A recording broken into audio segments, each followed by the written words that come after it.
நேரம் 6 மணி. இலங்கை ஒலிபரப்பு கூட்டுத்தாபனம் செய்திகள். செய்தி ஆசிரியர் ஜெயரஞ்சன் யோகராஜ். வாசிப்பவர் AM தாஜ். தியத்தலாவையில் மோட்டார் பந்தய போட்டியின் போது ஏற்பட்ட விபத்தில் 6 பேர் உயிரிழப்பு, சுமார் 21 பேர் காயம். நாட்டின் பொருளாதாரத்தையும் மக்களையும் வலுப்படுத்தும் வேலைத்திட்டத்தில் அரசாங்கம் யாரையும் கடந்து செல்லவில்லை என ஜனாதிபதி தெரிவிப்பு. மே மாதம் 31ஆம் தேதியிலிருந்து சரியான முறையில் சமூக போலீஸ் பிரிவுகளை மாகாணங்களில் ஸ்தாபிக்க முடியாத சிரேஷ்ட போலீஸ் அதிகாரிகள் அங்கிருந்து இடமாற்றப்படுவர். ஸ்ரீலங்கா சுதந்திர கட்சியின் தலைமை காரியாலயத்தில் இன்று காலை பதற்ற நிலைமை ஏற்பட்டது.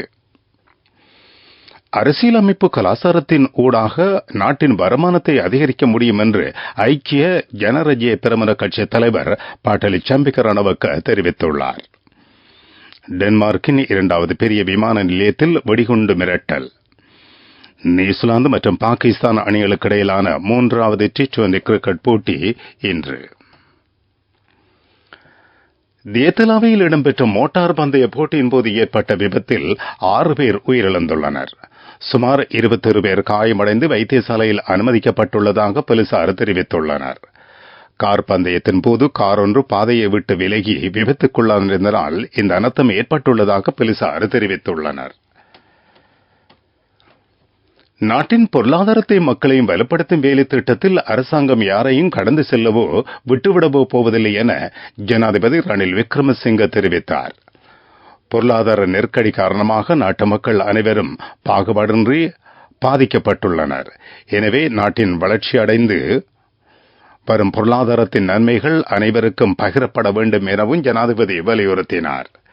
குறைந்த வருமானம் பெறும் குடும்பங்களுக்கான அரிசி நிவாரணம் வழங்கும் 2024 தேசிய வேலை திட்டத்தின் ஆரம்ப நிகழ்வு இன்று நடைபெற்றது. இந்த நிகழ்வு வெளிமடை அம்பகஸ்தோவ பொது விளையாட்டு அரங்கில் நடைபெற்றது.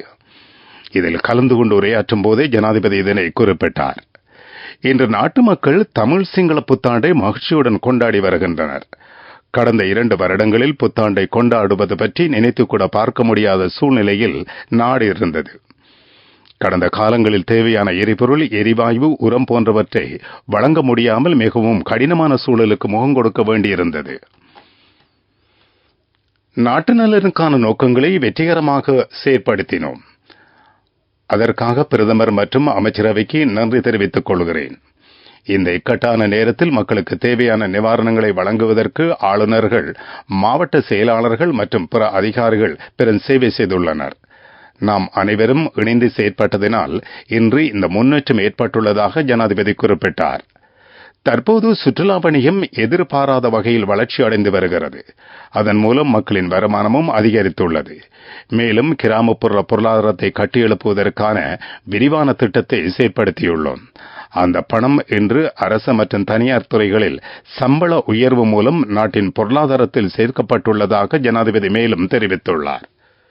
இந்த வேலை திட்டத்தின் கீழ் முழு நாட்டையும் உள்ளடக்கிய குறைந்த வருமானம் பெறும் 2.74 மில்லியன் குடும்பங்களுக்கு 2 மாதங்களுக்கு மாதாந்தம் 10 கிலோ அரிசி வழங்கப்படும். பதுளை மாவட்டத்தின் 15 பிரதேச செயலக பிரிவுகளில் உள்ள 1,91,548 பயனாளி குடும்பங்கள் அரிசி மானியம் பெற தகுதி பெற்றுள்ளன. 1000 குடும்பங்களுக்கு அரிசி வழங்கும் நிகழ்வின் அடையாளமாக இன்று 25 பயனாளிகளுக்கு ஜனாதிபதியின் கைகளால் அரிசி பொதிகள் வழங்கப்பட்டன. நீங்கள் கேட்டுக்கொண்டிருப்பது இலங்கை ஒலிபரப்பு கூட்டு தாபனத்தின் செய்திகள்.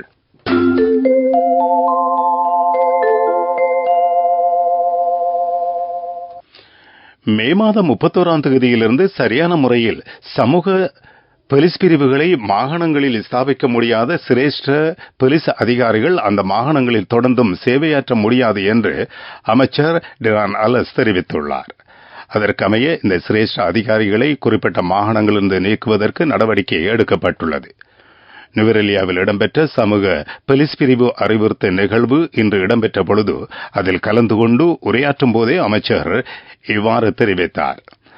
மாகாணங்களின் சில பிரதேசங்களில் இடம்பெறும் போதைப்பொருள் பாவனை மற்றும் போதைப்பொருள் வர்த்தகத்தை கட்டுப்படுத்துவது சமூக போலீஸ் பிரிவின் முக்கிய கடமையாகும் என்று அவர் குறிப்பிட்டார். இது விடயம் தொடர்பில் சமூக போலீஸ் பிரிவுக்கு பாரிய பொறுப்பு உண்டு. முக்கிய சந்தர்ப்பங்களில் துப்பாக்கியை பயன்படுத்துவதற்கே போலீசாருக்கு ஆயுதம் கொடுக்கப்பட்டுள்ளது. சட்ட ஒழுங்கை பேணுவதற்கு இந்த ஆயுதம் பயன்படுத்தப்பட வேண்டும்.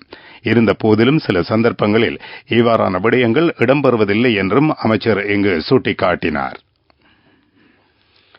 ஸ்ரீலங்கா சுதந்திர கட்சியின் தலைமை காரியாலயத்தில் இன்று காலை பதற்ற நிலைமை ஏற்பட்டது. தடை உத்தரவு பிறப்பிக்கப்பட்ட ஸ்ரீலங்கா சுதந்திர கட்சியின் தலைவர் மைத்திரிபால சிறிசேனவின் தலைமையில் இடம்பெற்ற நிறைவேற்றுக்குழு கூட்டத்தின் பின்னரே இந்த பதற்ற நிலைமை ஏற்பட்டது. கொழும்பை சேர்ந்த ஸ்ரீலங்கா சுதந்திர கட்சி குழு ஒன்று தலைமை காரியாலயத்துக்குள் நுழைய முற்பட்ட பொழுதே இந்த பதற்ற நிலைமை ஏற்பட்டது. இதேவேளை பிரபல ஹோட்டல் ஒன்றில் இன்றைய தினம் பதில் தலைவர் ஒருவர் ஸ்ரீலங்கா சுதந்திர கட்சிக்கு நியமிக்கப்பட்டதாக நம்பத்தகுந்த வட்டாரங்கள் தெரிவித்துள்ளன. அரசியலமைப்பு கலாசாரத்தினூடாக நாட்டின் வருமானத்தை அதிகரிக்க முடியும் என்று ஐக்கிய ஜனரஜய பெரமுன கட்சி தலைவர் பாராளுமன்ற உறுப்பினர் பாட்டலி சாம்பிக ரணவக்க தெரிவித்துள்ளார். அரசியலமைப்புக்கு எதிராக செயற்படுவோர் குறித்து கூடுதல் கவனம் செலுத்த வேண்டும் என்றும் அவர் கேட்டுக் கொண்டார். இதேவேளை அரசு உயர் பதவிகளில் உள்ளவர்கள் மற்றும் ஏனைய ஊழியர்களுக்கு பாரிய பொறுப்பு உண்டு. அரசியலமைப்பு விதிமுறைகளுக்கு அமைய அரச கர்மங்களுக்கு எதுவித இடையூறும் இல்லாத கலாசாரம் ஒன்றை உருவாக்க வேண்டும் என்றும் அவர் வலியுறுத்தினார். பண்டார்நாயக்க சர்வதேச மாநாட்டு மண்டபத்தில் இடம்பெற்ற நிகழ்வு ஒன்றின் போதே பாராளுமன்ற உறுப்பினர் இந்த விடயங்களை குறிப்பிட்டார்.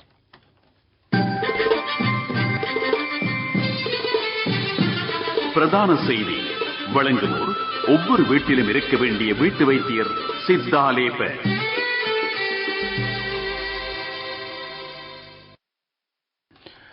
மே மாதம் 31ஆம் தேதியிலிருந்து சரியான முறையில் சமூக போலீஸ் பிரிவுகளை மாகாணங்களில் ஸ்தாபிக்க முடியாத சிரேஷ்ட போலீஸ் அதிகாரிகள் அந்த மாகாணங்களில் தொடர்ந்தும் சேவையாற்ற முடியாது என்று அமைச்சர் டிரானலஸ் தெரிவித்துள்ளார். அதற்கமைய இந்த சிரேஷ்ட அதிகாரிகளை குறிப்பிட்ட மாகாணங்களிலிருந்து நீக்குவதற்கு நடவடிக்கை எடுக்கப்பட்டுள்ளது. நுவரெலியாவில் இடம்பெற்ற சமூக போலீஸ் பிரிவு அறிவுறுத்தல் நிகழ்வு இன்று இடம்பெற்ற பொழுது அதில் கலந்து கொண்டு உரையாற்றும் போதே அமைச்சர் இதனை தெரிவித்துள்ளார்.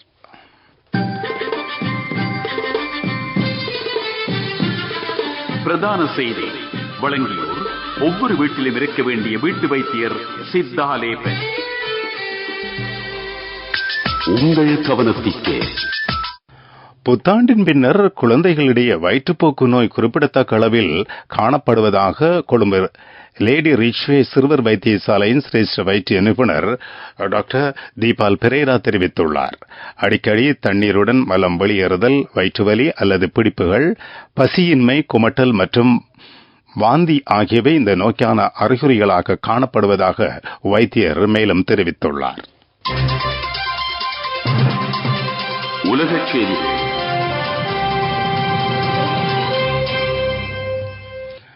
டென்மார்க்கின் 2வது பெரிய விமான நிலையத்தில் ஏற்பட்ட வெடிகுண்டு மிரட்டலை தொடர்ந்து அனைவரும் பாதுகாப்பாக அங்கிருந்து வெளியேற்றப்பட்டனர். பிலெண்ட் விமான நிலையத்தில் வெடிகுண்டு வைத்திருப்பதாக சந்தேகிக்கப்படும் நபரை போலீசார் கைது செய்துள்ளனர். விமான நிலையத்தில் வெடிக்கக்கூடிய சாதனங்களை கொண்டு வந்ததாக குறித்த நபர் போலீசாருக்கு தெரியப்படுத்தியுள்ளார். இதனை அடுத்து அவர் கைது செய்யப்பட்டார். விமான நிலையத்தில் ஏற்பட்ட குழப்ப நிலைமை காரணமாக பல விமான சேவைகள் ரத்து செய்யப்பட்டன. நிலைமையை போலீசார் கட்டுப்படுத்திய நிலையில் விமான நிலையத்தின் செயற்பாடுகள் வழமைக்கு திரும்பின. அபிவிருத்தி செய்திகள். சீகிரிய மற்றும் தம்புள்ள பிரதேசங்கள் சுற்றுலா வலயங்களாக அபிவிருத்தி செய்யப்பட உள்ளன.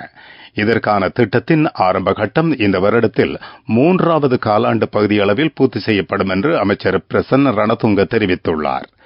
இது தொடர்பில் சம்பந்தப்பட்ட அதிகாரிகளுக்கும் ஆலோசனை வழங்கியுள்ளார். விளையாட்டுச் செய்திகள். சுற்றுலா நியூசிலாந்து அணிக்கும் பாகிஸ்தான் அணிக்கும் இடையிலான T20 தொடரின் 3வது போட்டி ராவல்பிண்டியில் இன்று நடைபெறவுள்ளது. போட்டி இரவு 8 மணிக்கு ஆரம்பமாகும். இதேவேளை IPL சுற்றுத் தொடரின் 37வது போட்டி இன்று நடைபெறவுள்ளது. போட்டியில் பஞ்சாப் கிங் மற்றும் குஜராத் டைட்டன்ஸ் அணிகள் மோதவுள்ளன. போட்டி இரவு 7:30 ஆரம்பமாகும். துடிப்பான யூத்திற்கு லைஃபில் சேஞ்சுக்கு சரியாக செட் ஆகும். கண்கள் மூடி கண்ட கனவுகள் நிறைவேற யூத்திற்கு செட் ஆகும் ஃப்ரெண்ட்ஷிப் இதுதானே. NSBI ஐம் இத்துரு வித்துரு அக்கவுண்ட் ட்ரீம் நிறைவேற சரியான பிளான். வர்த்தக செய்தி அனுசரணை. தேசிய சேமிப்பு வங்கி உங்கள் பணத்திற்கு பாதுகாப்பான இடம். கொழும்பில் நிர்மாணிக்கப்பட்டுள்ள அதிசொகுசு ஹோட்டலான ஐடிசி ரத்னதீப எதிர்வரும் 25ஆம் தேதி ஜனாதிபதி ரணில் விக்ரமசிங்க தலைமையில் திறந்து வைக்கப்பட உள்ளது. கொழும்பு காலி வீதியில் அமைந்துள்ள ஐடிசி ரத்னதீப ஹோட்டல் தலைநகர் கொழும்பில் அறிமுகமாகும் ஐடிசி ஹோட்டல்களின் முதலாவது சர்வதேச ஹோட்டல் ஆகும். வர்த்தக செய்தி அனுசரணை. தேசிய சேமிப்பு வங்கி உங்கள் பணத்திற்கு பாதுகாப்பான இடம். துடிப்பான யூத்திற்கு லைஃபில் சேஞ்சுக்கு சரியாக செட் ஆகும். கண்கள் மூடி கண்ட கனவுகள் நிறைவேற யூத்திற்கு செட் ஆகும் ஃப்ரெண்ட்ஷிப் இதுதானே. என்எஸ்பி ஐம் இத்துரு வித்துரு அக்கவுண்ட் ட்ரீம் நிறைவேற சரியான பிளான். பொருளாதார செய்திகள். தற்போது ஐரோப்பிய நாடுகளுக்கான விமான பாதைகளை மாற்றுவதாக ஸ்ரீலங்கன் ஏர்லைன்ஸ் தெரிவித்துள்ளது. இஸ்ரேலுக்கும் ஈரானுக்கும் இடையிலான தற்போதைய சூழ்நிலை காரணமாக பாதுகாப்பு நடவடிக்கையாக விமான பாதைகளில் மாற்றம் செய்யப்பட்டுள்ளதாக ஸ்ரீலங்கன் ஏர்லைன்ஸ் விடுத்துள்ள அறிக்கையில் தெரிவிக்கப்பட்டுள்ளது. காலநிலை அறிக்கை. மேல் சப்ரகமு, மத்திய ஊவா மற்றும் வடமேல் மாகாணங்களிலும் காலி, மாத்தறை, அனுராதபுரம், வவுனியா மற்றும் மன்னார் ஆகிய மாவட்டங்களிலும் இரவில் மழை அல்லது இடியுடன் கூடிய மழை பெய்யக்கூடிய சாத்தியம் காணப்படுவதாக வளிமண்டலவியல் திணைக்களம் தெரிவித்துள்ளது. இடியுடன் கூடிய மழை பெய்யும் வேளைகளில் அந்த பிரதேசங்களில் தற்காலிகமாக பலத்த காற்றும் வீசக்கூடும் என்று மேலும் திணைக்களம் தெரிவித்துள்ளது. மீண்டும் தலைப்புச் செய்திகள். தியத்தலாவையில் மோட்டார் பந்தய போட்டியின் போது ஏற்பட்ட விபத்தில் 6 பேர் உயிரிழப்பு, சுமார் 21 பேர் காயம். நாட்டின் பொருளாதாரத்தை மக்களையும் வலுப்படுத்தும் வேலை திட்டத்தில் அரசாங்கம் யாரையும் கடந்து செல்லவில்லை என ஜனாதிபதி தெரிவிப்பு. மே மாதம் 31ஆம் தேதியிலிருந்து சரியான முறையில் சமூக போலீஸ் பிரிவுகளை மாகாணங்களில் ஸ்தாபிக்க முடியாத சிரேஷ்ட போலீஸ் அதிகாரிகள் அங்கிருந்து இடமாற்றப்படுவர். ஸ்ரீலங்கா சுதந்திர கட்சியின் தலைமை காரியாலயத்தில் இன்று காலை பதற்ற நிலைமை ஏற்பட்டது. அரசியலமைப்பு கலாச்சாரத்தின் ஊடாக நாட்டின் வருமானத்தை அதிகரிக்க முடியும் என்று ஐக்கிய ஜனரஜய பெரமுன கட்சி தலைவர் பாட்டல் சாம்பிக்க ரணவக்க தெரிவித்துள்ளார். டென்மார்க்கின் 2வது பெரிய விமான நிலையத்தில் வெடிகுண்டு மிரட்டல். நியூசிலாந்து மற்றும் பாகிஸ்தான் அணிகளுக்கு இடையிலான 3வது T20 கிரிக்கெட் போட்டி இன்று. இத்துடன் செய்திகள் முடிவடைந்தன.